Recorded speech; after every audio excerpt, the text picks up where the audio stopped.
like to begin by acknowledging the traditional owners of the land on which we're meeting today.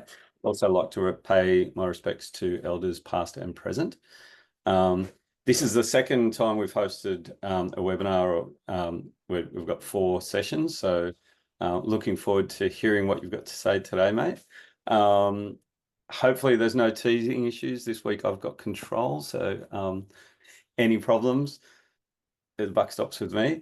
So this morning we're going to be talking about building a perfect candidate experience. And to lead that discussion, we're being joined by Conor Ryan, the man in front of me from TeamTailor. So Conor, he's a Kiwi, but we won't hold that against him. He's got an impressive background in tech recruitment, both in New Zealand and in the UK. Before, I think it was about 3 years ago, I was stalking you yesterday, about 3 years ago. Yeah, good stalk. It was Team about three Taylor. years ago. Yep. Yep. And he joined them and has had a really impressive rise through their ranks, where he's now a senior account executive, talking to a lot of their SMB and enterprise clients, based out of Melbourne. But without sort of taking up too much of our time, I'm going to hand over to Conor, and he's going to take it away. And Conor, just a couple of questions. I guess for anyone that's watching or listening, if you've got questions, please pop them in the chat. Conor, I'll jump in if there's some interesting stuff to ask on the way, if that's cool. Absolutely. No, thanks for the intro. And thanks for having me on the webinar as well. So yeah, as you said, Dave, I'm a Kiwi. I spent some time in the UK with Team Tailor. And yeah, just moved across to the Australia team here. So I've kind of consulted with numerous companies on their employee brand and their recruitment process.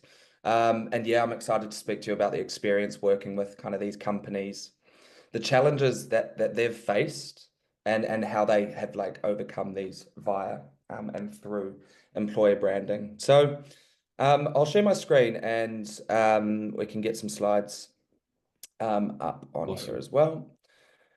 So yeah, I mean, a little intro into employer branding. I mean, it's your business's reputation kind of as an employer, and it's what job seekers and employees, think of you. Your employer brand is an asset that does require, I think, real attention. Because the thing is, your business already has an employer brand, whether kind of you're actively managing it or not. Mm.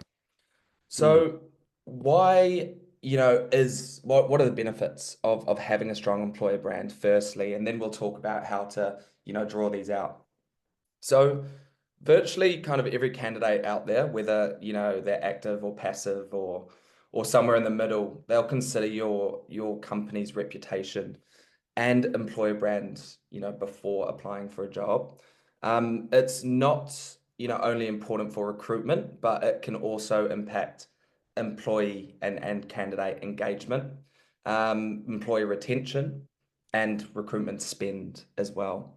So some of the other benefits along with those, you can see here, they include kind of winning over on the fence candidates, strengthening employee, reputation, positively influencing brand perception, acquiring top talent, attracting candidates, from diverse backgrounds, and reducing recruitment costs as well. So there are many factors that contribute to a good employer brand, and it's not just down to that fancy careers page that a lot of people think, oh, that'll get people through the door. But I'll touch on a few of these today, to help you start kind of building this employer brand. So, standing out from the crowd, how to showcase your company's, unique culture, benefits and happy employees. The ease of application, ensuring candidates don't drop out, at that application stage. Uh, Absolutely. yeah, which no one really knows what dropout rates can be at times as well. So, how to minimize that as much as possible. So when I have to Um, retype all the stuff that's already in my CV on an application, I yeah, might just or not applying. exactly, or an email pops up and just says send an email to the hiring manager, or Yeah. you're asked to log in, without a password. You think, "Oh, wait, I've never logged in before." So Yeah. there's a lot of things within that. Yeah. So It's got to be yeah, like consumer grade, doesn't it? It's got to be like as easy it is as it is to buy shoes on the internet. It's got to be no more difficult than that. Absolutely. There's like number of click rules that All right. you can have like from say job board to the job description and then through to the application. So there's certain, Oh, are you going to share those click rules with us? I'm not sure if they're completely factual, but I'll try and integrate it in. Okay, yeah, Um, cool. Make it but up. yeah, absolutely. And then also kind of internal communication, and therefore efficient communication to candidates. I think they intertwine quite heavily. And then nurturing relationships. So all the way, through your candidate pools, as Yeah. well. So yeah, I wanted to start with a really quick anecdote as I've just moved from the UK to Australia, and my partner is actually applying through the jobs and doing that dreaded job search. It's kind of the where to start situation, and there's a lot of product manager roles is what she's looking for with almost identical kind of job descriptions. There's like a flood of size from what you were saying, Dave, like being unable to input your phone number in the right format. I've seen a couple of times. It's being asked to log in before actually applying, even though you've never logged in before. Um, and it's just quitting the tab, thinking stuff that, due to that not being able to access the application kind of format. But we'll get into that. But what has stood out to me is that it's not, wow, Connor, look at this job. It's wow, look at this company, which all comes down to that employer brand. I don't think there's been one job she said, read this job description, it looks awesome. It's look at this company and their employee EVP and employee value proposition and the likes, which we can get into now. So what you'll find with that kind of story is there's two factors. There's ease of application, and then there's my first point, which is kind of standing out from the crowd. So yeah, I've spoken with many companies who believe that their company doesn't have grounds for an employer brand. However, like building an employer brand is taking what you already have and showcasing that to prospective, candidates before they apply for a job. And exciting candidates at the stage ensures that their engagement levels will be high throughout the process and then reduce dropouts, through these interview stages. It's changing that situation where you kind of call a candidate for an interview and they say, sorry, what job is this for? Yeah, yeah. Yeah. And they have instant recognition due to that excitement value that you've done at this stage. So there we go. So basically, I think it can be broken down into a few important touch points to have on your careers page at this initial stage. Companies that see an uplift of applications usually, have a careers page that showcase these aspects. So really quickly through each one, insight into your company. It can be your company story, or Mm. if you're a startup, maybe your vision, or your history if you were established and have been through loads of different brand mergers and the likes. But I And recommend do this you think it's yeah. sorry, do you think it's important to have video on your website, or that's not relevant? It's just around people who read text. Is there any? Yeah, videos a massive thing. So like that comes into that engagement section, and you're Yep. trying to grasp that candidate's attention for the 1 or 2 minutes, if that they'll be looking at your careers page. And Yep. like infographics and videos are always very engaging for candidates. It can Yeah. be, I've seen a meeting with the CEO, to showcase that vision or that history, or even testimonial videos, or like a day in the life of, Yeah. a hooligan, for example, and building that community. So, Okay. yeah, adding these kind of blocks to uplift that engagement does have a massive impact. Um, so yeah, it's that engagement section as I just mentioned, and how you've grown, where you're looking to be in the next few years, maybe the number of nationalities that you have at the company, or you can make it quite fun as well. I've seen companies say the average amount of coffees we have a day in kind of like an infographic section. So it builds, yeah, always rising. So Too many. Yeah, so Because you can make it quite fun in that sense as well.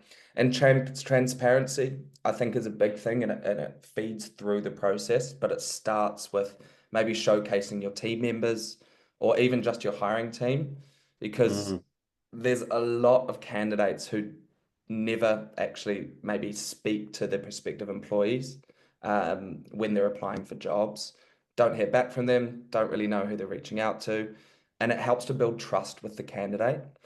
Um, Also, testimonials, as I said, potentially having a new starter and then an employee who's been there for a long time, to show what it can be like for the first month, what the team is, and then that career progression that people can see throughout that.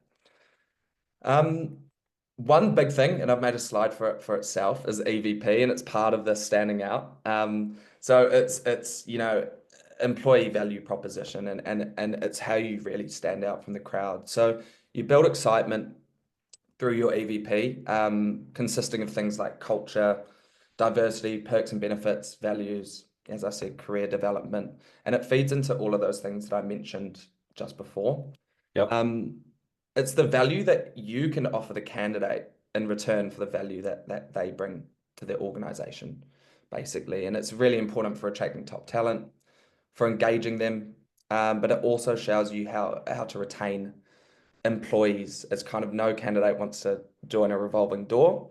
Um, so you can build your EVP from what you have now, but always look to take feedback from your employees as well to improve this. And would you set that out, like if we're using our website to do that, would you set that out as different sections within the website, like benefits, these are the benefits our team get, this is our maybe culture is kind of a video or something. How would you show work environment? Yeah, it's a great question. I an experience building like demo careers pages for candidate for sorry for prospective clients and the likes. I always like to put the jobs at the top. So there's that history, the story, the vision, and then the jobs, because that's what candidates kind of want to see. And then Sure. under that would be your workplace culture and Okay. diversity. What you try to breed within in the office, and then into your values, and then into your perks and benefits, and then Okay. maybe below that your team and your testimonials. It's a really important part, but if a And that's candidate because the candidate is coming there to apply for a job. They read a job description or an ad and go, yeah, that's cool. Let's see what the company's actually about, whether that resonates with me, kind of thing. Yeah, correct, exactly I like always partner think, kind of yeah, stuff. yeah. I mean, my outlook as a candidate comes onto a careers page to look at the open roles and see if there's any good fits, yeah, for them at that time. If they do find a fit, then they'll dive deeper into, okay, the company culture, the benefits, do I actually want to work here, or is this just like, who will I be working for if I apply to this job? Okay, So yeah, it's an important part, but I think the job section is what you want to get the for sure. candidates to first. I mean, one thing about the EVP is offering large salaries, like, can only go so far in attracting, top talent, but in continuously kind of outbidding competitors, and it can become expensive. So I think a good EVP will help differentiate your offerings by making the overall package, attractive to top talent. Um, yeah, And do and you some, yep, see, sorry. sorry, just on that, do you see a lot of your clients starting to advertise the salaries? It's a good question. A lot of the companies that I speak with are struggling with recruitment spend. And I Mm, know that doesn't really answer your question, but that can be with recruitment agencies, that can be with promoting their jobs due to the fact that they don't have, they're not driving, candidates into the applications. With mm, regards to salaries, I mean, if that's part of the transparency factor that you want to give to candidates, but I would recommend a range, yeah, of a course. salary range with regards to that. And, I think a lot of people can be flexible, maybe the budget say otherwise, but for the right candidate. So, if that's the case, then maybe a range on these job descriptions can be good. But it's totally up to the company. I wouldn't recommend either way. Um, but Mm, it does breed transparency within the 100%. within the Yeah. process. Especially with the, the whole gender gap kind of, discussion that's going off to the side, right? Like if you can Yeah, of sort of show course. what that salary is. Um, it's funny because obviously one of the big seek the job board, a lot of employers don't disclose the actual salary, but they put the range in, and anyone who's applied for more than one job is just going back and filtering by range to see literally what the bottom of that range is for the job. Yeah. Um, I Yeah, think it's sort of almost it's time. it's true. I mean, it's interesting, like the gender pay as well, and it's I think this EVP and communicating all of this on your website is almost as a bigger argument than whether I put the salary on there. That's just personal Yeah, opinion. It's speaking about that maybe within the culture at the company and the like. yeah. I So think range is a no-brainer. You've just got yeah, to have some clear internal guides, what equals the bottom of the range and what someone needs to have at the top so that you can mm, justify it if you of don't course. think someone deserves the top of the range. But Yeah. it's an attractive part of the package for a candidate, right? Sorry, mate, Of I didn't course. mean to digress though. You carry on. No, I love it. So no, that's fine. But yeah, I mean that kind of takes me into the end of standing out from two candidates. So something to consider as well, and I just really wanted to quickly touch on it, is a lot of companies put a one-liner to build a community. And I just wanted to touch this, basically just saying make it unique to you and feel free to have a bit of fun with it. Like Huel, the nutrition drink, meet our Hueligans, and it's building that culture or join the future of finance or something like that on the careers page to build that. So as I said, it's unique to you. Mm, Um, Feel free to look at templates and examples, but ensure that it's completely yours as well. So I'll try and squeeze through the rest. So basically, the ease of application is something that I mentioned and we have already spoken about. So, if they think they're a good fit for the company, they click on the job and they're hit with like a sign up screen or an email pop up. And I think it just comes down to giving the candidate direction and basically understanding your, needs, your requirements for the job versus your nice to haves. mm, So I mean, recruitment processes that are lengthy, complicated and time consuming, they're a major turnoff for candidates. In the fast-paced world, candidates expect a seamless kind of in hiring experience and avoid, losing these candidates. You can implement, the following strategies. So I think the simple application process and keeping it user friendly, avoid lengthy forms. When a candidate clicks on a job, there should be an application layout, that's explaining what's needed from them to apply and mm. differentiate, as I said, your requirements from, your nice to haves. So that makes it easy for both parties. Um, 100%. And do yeah, you think, like, I know there's a lot around how many questions you should ask, at this stage on application. I talk to a lot of people in aged care or in nursing, and definitely the compliance piece isn't necessarily nice to have, it's essential. So they will have an extended application form, which I just think is like, it's so fast moving. And if you don't have, this license and that certification, you can't work on the nursing floor. So I think that's okay. But if yeah. you're working for a lot of businesses where, you know, how much experience have you got? And it actually has no relevance, just don't even ask the question, just get them in and sort it out, right? 100%. And most companies that I've worked with who have successfully kind of uplifted candidate applications have a Mm. maximum of about 10 to 13 questions. And that's a maximum. And that's including, first name, email, phone Yeah, number, and right. then a few questions. As I said, that's a maximum. I've worked with a company before and they didn't take CVs. It was one of their, it's that another question cover letters are dying and stuff like this. But they had to have a huge form on Yeah, their application. And I was just saying, look, can you go to your board and say we need to take some sort of CV? yeah, In because a there's a lot of sense, data there, right?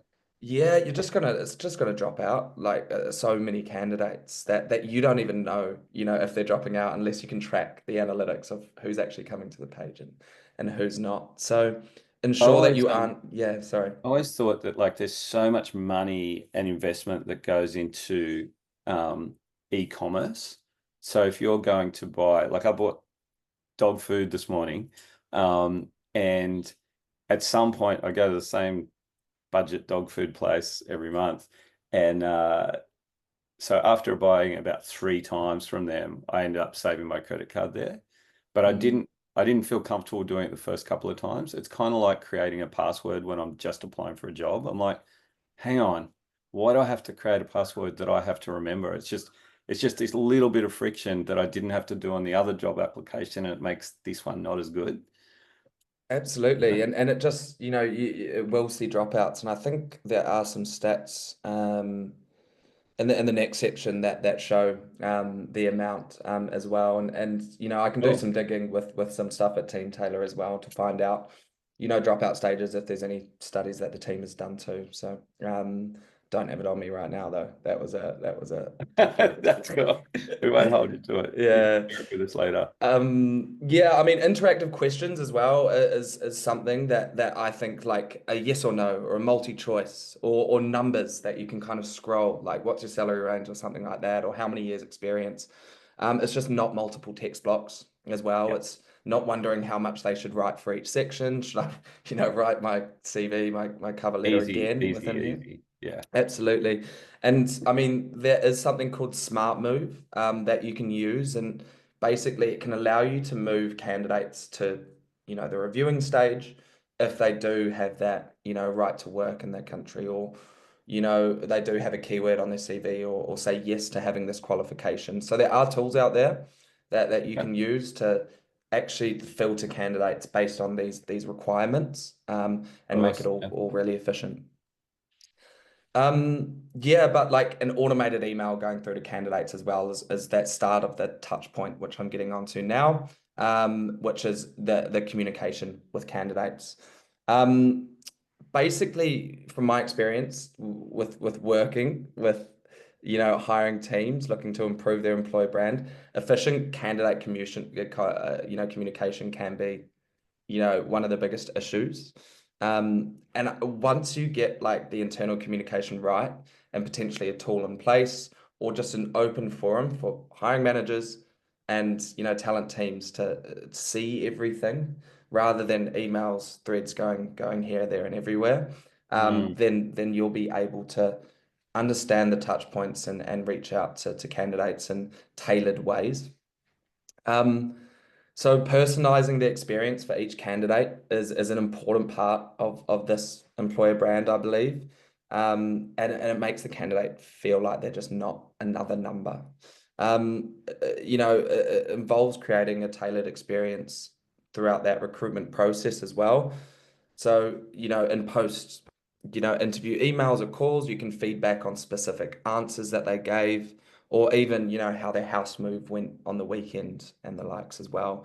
By doing so, these companies build strong relationships with candidates and increase the likelihood of these successful hires.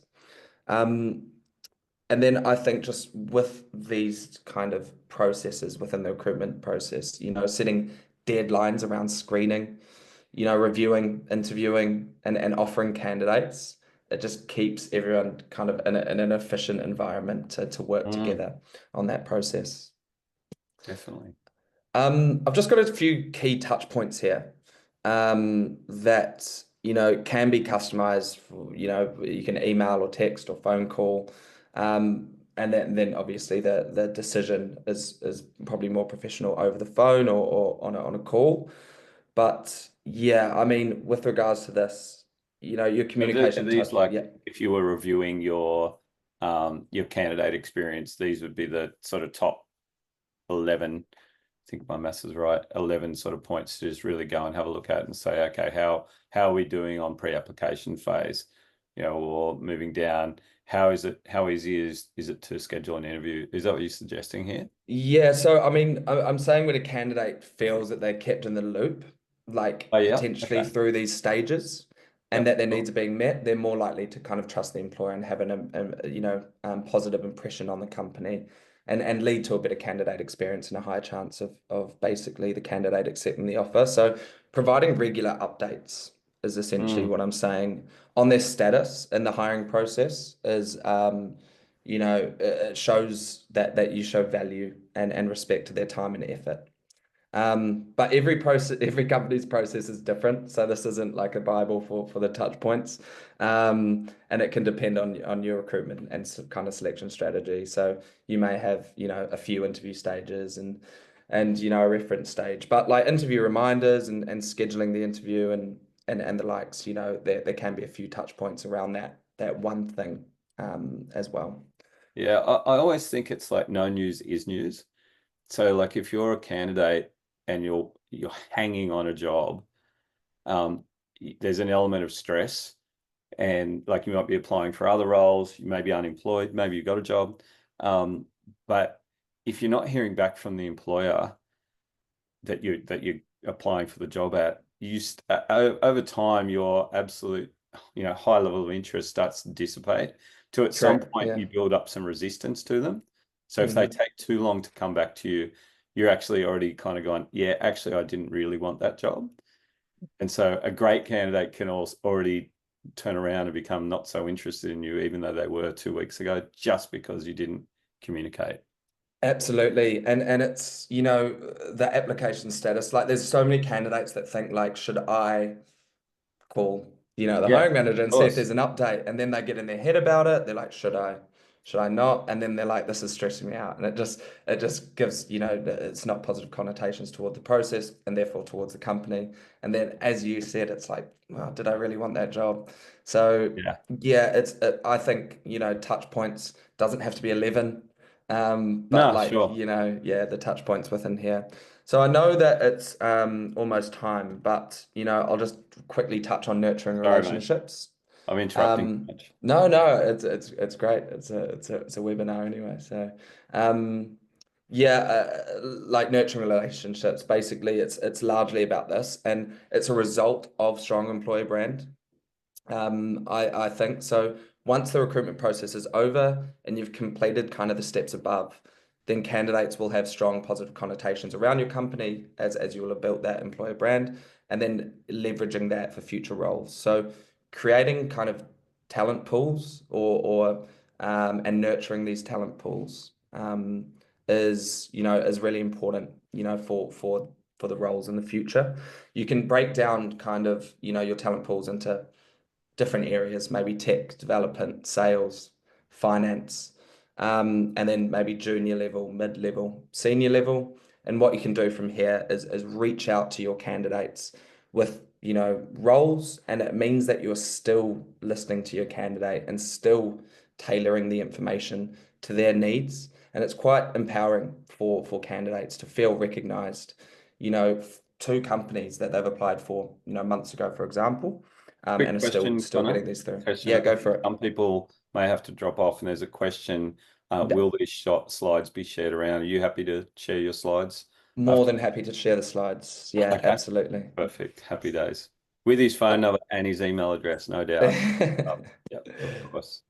Absolutely. NPS scores, yeah. I mean, just use them as much as you can to see the value in your process and always continuously improve. But look, yeah, thanks a lot for listening to the step-by-step guide. Obviously, this is a template on how to build your brand, but make sure it's kind of completely unique to you. So I hope you've managed to take away some valuable information. And if there's any further questions, just feel free to shout. Good timing, mate. I'm just going to recap a couple of things that I took from that, if I can read my writing. Um, Spoke about, oh yeah, so I really like this opening remark that you said, you've got an employer brand whether you manage it or not. Because I think, maybe some people are like, well, I don't have the money to have one.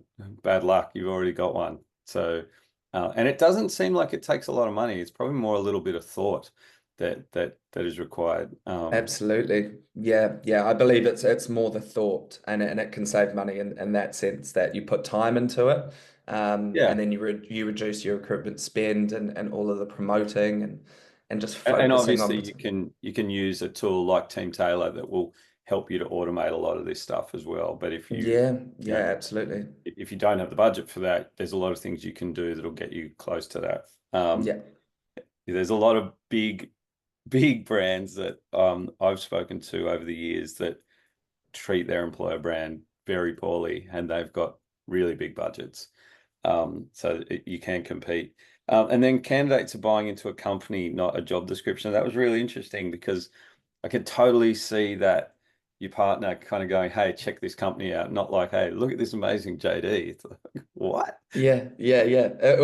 It only takes, I think, for that to happen for you to really realize that in a job seeker's mind that that's really what pulls someone What in. everyone's doing. Yeah, Yeah, because you hear about it and like it makes perfect sense, doesn't it? But when you are sitting in a room with someone looking at constant job descriptions, it's that constant company, touch point that you're constantly getting. 100%. I don't know if there's anyone else has some questions. I'll just get that. Beth had one. Yes, Beth, the slides will be sent around post meeting. Just put a quick yes in. And if anyone else has any questions, please drop them in. My coffee is almost done. My coffee's almost cold here as well, Yeah, mine is cold actually. yeah. But yeah, I'm used to drinking cold coffee actually. I don't know. I'm sure you're the same. Like you make a coffee and then you get on a call and away you go. And Yeah, 100%. It's it's just one like a of those nice iced things. coffee. If you drop a few ice blocks in it, then Yeah, it's it's the fine. next best thing, isn't it? Correct, correct. All good, mate. It seems like everyone's pretty comfortable with your presentation. So, hey, thank you so much for coming on. We will share the recording and Connor's slides. And hopefully, if you have the time, you can join us next week. Again, same time, 10:30 if you're in New South Wales, Victoria, 9:30 if you're in God's country like me. And we'll pick up another coffee webinar.